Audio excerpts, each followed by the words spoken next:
pakai nei ngai lu na va chơi chim po nghe cả đầm sông in.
Nghe cả đầm sông in.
Dân nín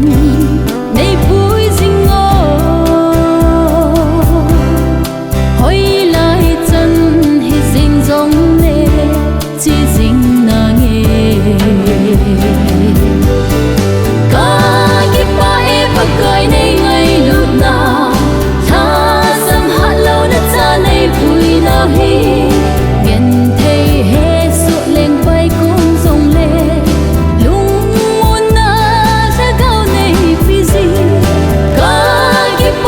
pakai nei ngai lu na va chơi chim po nghe cả đầm sông